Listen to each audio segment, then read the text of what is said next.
আমার গান দিয়ে শেষ হয়েছিল। তো টানা অনেকক্ষণ ধরে আমাদের যেহেতু প্রোগ্রামটা চলেছিল, আমরা মাঝখানে কোথাও ঘুরতে যেতে পারিনি, মানে মেলাটাও ঘুরে দেখতে পারিনি। তো প্রোগ্রাম শেষ করে আমরা একটু মেলাটাও ঘুরে ঘুরে দেখছিলাম। তো প্রথমেই বলেছিলাম আমাদের এলাকার এই কৃষি মেলা হলো সবচেয়ে বড় মেলা। স্বাভাবিকভাবেই এই মেলায় দোকানপাটও বেশি থাকবে আর লোকজন বেশি থাকবে। ঘুরতে ঘুরতে প্রথমেই দেখে ফেললাম আচারের দোকান। আর এইটা দেখে কার না জিভে জল আসবে বলো।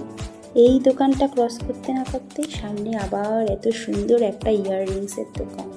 এই দোকানে তো এসে মানুষের কি, মেয়েদের বিশেষ করে চোখ তো আটকে যাবে মাস্ট। আর এত ইয়াররিংস দেখে আমি জাস্ট পাগল হয়ে গেছিলাম।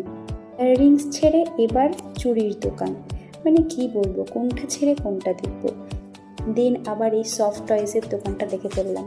আর এই দেখো আমার একটা ভাই কি করছে টেবিটার সাথে, শুধু দুষ্টুমি বুদ্ধি মাথার মধ্যে। তো যাই হোক, সফট টয়েসগুলো দেখে তো মনে হচ্ছিলো সব কটা কিনে নিয়ে চলে আসি।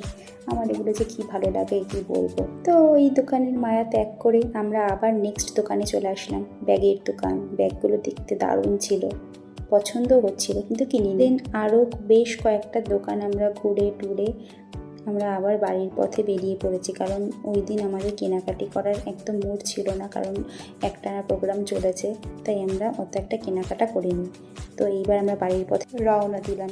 তো যাদের জন্য ভিডিওটা লাস্ট অবধি দেখতে বলেছিলাম, এই যে তারা, এরা হলো আমার ভাই, আমার বডিগার্ড।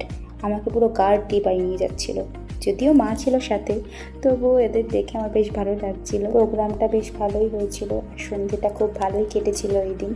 তো আজকের ভিডিওটা তোমাদের কেমন লাগলো অবশ্যই কমেন্টে জানিও। দেখা হচ্ছে আবার নেক্সট ভিডিওতে। টাটা।